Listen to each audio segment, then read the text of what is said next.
following the adoption of a market-determined system which leaves Nigeria's currency to forces of demand and supply. The country's foreign reserves surges up to $33.95 billion compared to $33.94 billion it recorded the previous week. Also, the Naira appreciated yesterday by 4.4% to 743 Naira 07 kobo per dollar, the unified market-driven portal, leaving local currency volatile and under pressure from a met forex demand. Well, let's break this down and understand what is really playing out. And the Managing Director, Chief Business Officer at Optimus by Afri Invest, Mr. Ayodeji Ebo, joins me now via Zoom to continue this discussion. Thank you so much, Mr. Ayo. It's good to see you. Yeah, good afternoon, and thanks for having me. I'd like us to start from that point where we see a surge in our foreign reserves. Now, two things come to my mind. As we move on to the end of the year, the expectations that the Port Harcourt refinery would get on stream, and this might help reduce PMS imports. And of course, many think it will translate to reduction in forex demand and relative stability in supply. What is your overview of the present situation? Okay, thank you. I would say that if we all cast our mind back to the last 1 or 2 weeks, 1 or 2 months, that's after the removal of the subsidy, which when you look at how NNPC has been funding the subsidy, it's called under recovery. It means from whatever resources that they realize from the sale of crude oil, before it is distributed or before it is also sent to the CBN, they take out that element of subsidy. But since the removal, it means that there's more dollars at the disposal of the NNPC to be able to pay into the CBN account. There was a statement that was made, I think, by the former CBN governor, that NNPC had not remitted dollars in the last maybe 6 months or 1 year to the CBN. So we feel that what is responsible for the slight appreciation that we are seeing now, because it's also a moving average, about a 60-day moving average that is used, it is as a result of the improvements in the remittance of dollars to the CBN. Compared to what we used to have before. So that's like one major reason for that we can be able to attribute that to. Okay, we also expect increased inflow, that's foreign investment in the upstream and the power sector. Many believe that this can also, one way or the other, help continue to shore up revenue for foreign reserves. Okay, thanks. If we look at even the NSE data for foreign portfolio investors, as at June, the foreign investors still account for about 11% of total market transaction, which is the same percentage for May, which states that foreign investors are still a bit skeptical, still trying to watch before they jump in the market. And when you look at the first quarter data for capital importation, you see that FDI shrunk to almost about $46 million, very minute. Also for FPI, yes, we saw a jump in the equities, we saw a jump in the investment in treasury bills, but it is still very minute compared to what we need to stabilize the economy. So we are not yet seeing that inflow from foreign investors. There's no major data to show that now. We are not seeing that. And with some of the things still happening, we can see that the spread, which initially after the unification or the collapse of the different markets into the investors and exporters window, now there's currently another major spread, which is also a major source of concern. So as of yesterday, at the unofficial market, is dollars depreciated to around or has stabilized in the last 3 or 4 days at 895 Naira to $1. Yes, you said there was appreciation at the investor and exporters window. So as long as there's that's almost 100 naira spread. So as long as you begin to see that spread, you would see that people will begin to abandon the official window for the unofficial window because of the spread. So there's a need, if we want to begin to attract that inflow into the official market, there's a need to minimize so that minimize that spread. That incentive will not be there for a lot of those that may want to patronize the unofficial market. Interesting, getting more interesting. Now, let's talk about the sources for FX, and one of it is diaspora remittances. And everyone believes that should help. Of course, we have non-oil exports and also proceeds from NNPC and all of that. What is your take, breaking that down? Which of it do you think, Nigeria, which can we take advantage of at this time to still help shore up revenue, which is the entire ultimate aim at the end of the day? Okay, thank you. So I would like to start with these sources, which is from oil.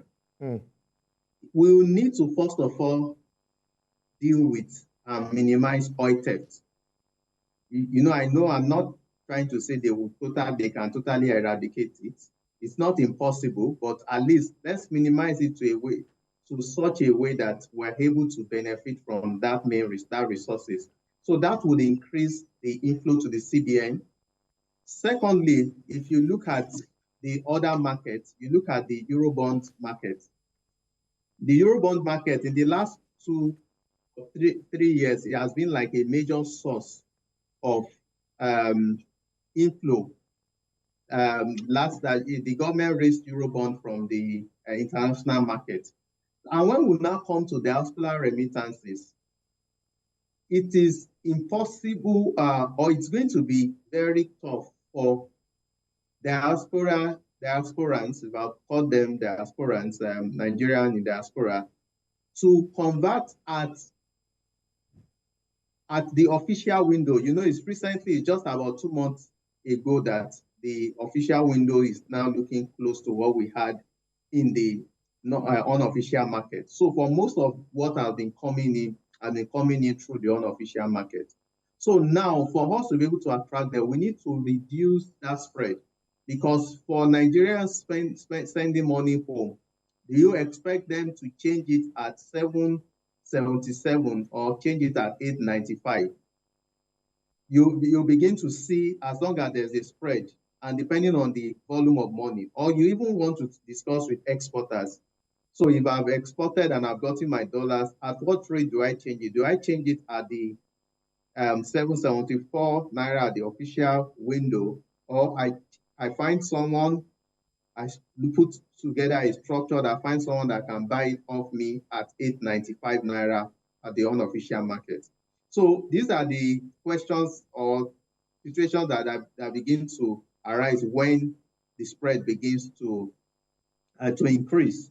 So for us to increase that inflow, that dollar inflow, there's a need to take care of that spread, to ensure that take policies. You have the 41 items still putting pressure in the unofficial market.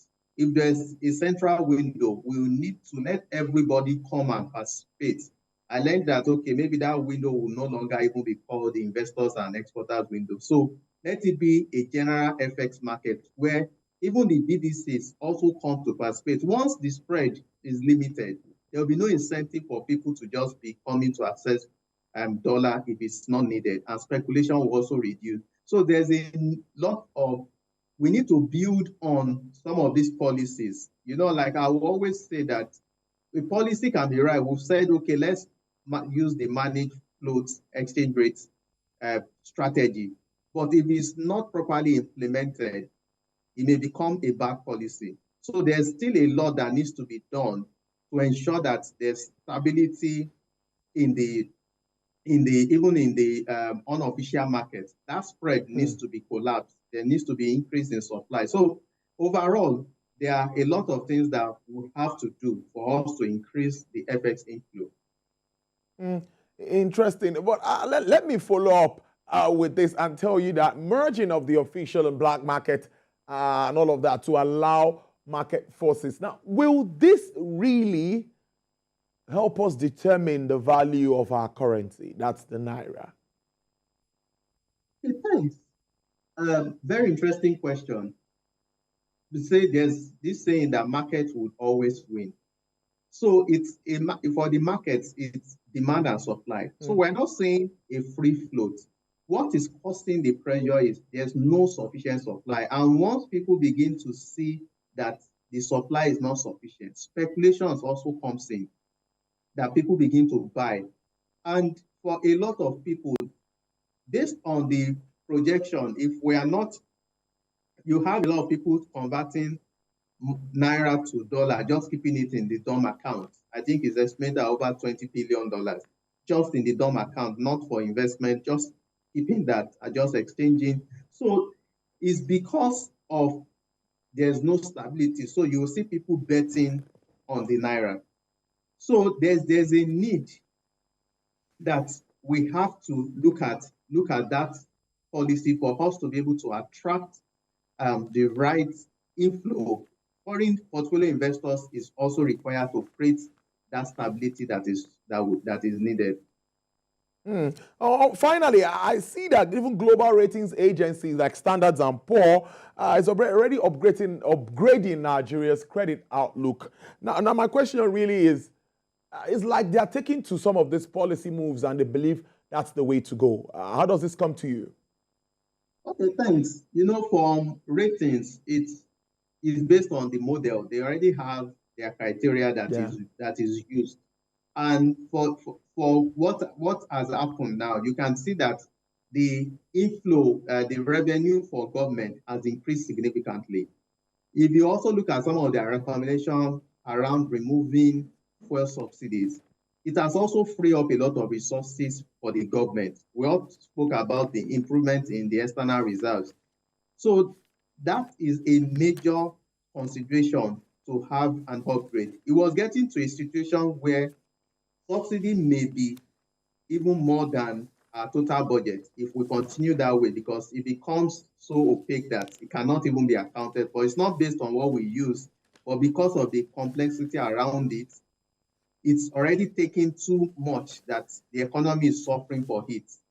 So taking that out has freed up a lot of resources. We saw how much was available for FAT allocation for July because of the devaluation as well as improved revenue. So that in itself is a positive sign that we'll be able to continue to meet up our expectation. And there's a potential that if we back this up with also further positive policies in terms of implementation, it would also help improve our growth rate.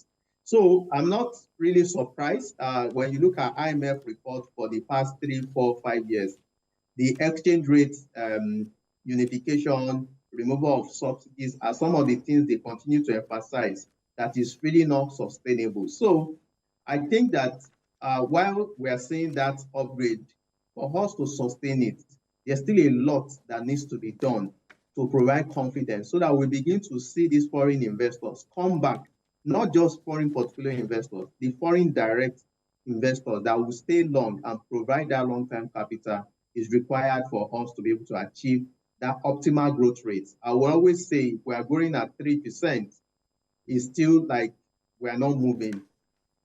But we need to grow at an optimal level of over 5% for Nigerians to feel that impact of growth. We call it inclusive growth, which will feel the impact per capita income would increase. There will be more jobs. And once there's more jobs, you even see insecurity will drop naturally. Well, it's a good way to leave it. Interesting conversation. Mr. Ayodeji Ebo is the Managing Director, Chief Business Officer of Optimus by AfriInvest. Thank you so much for making real sense out of this topic of discourse. We appreciate your contributions as usual. Always my pleasure. Thanks for having me.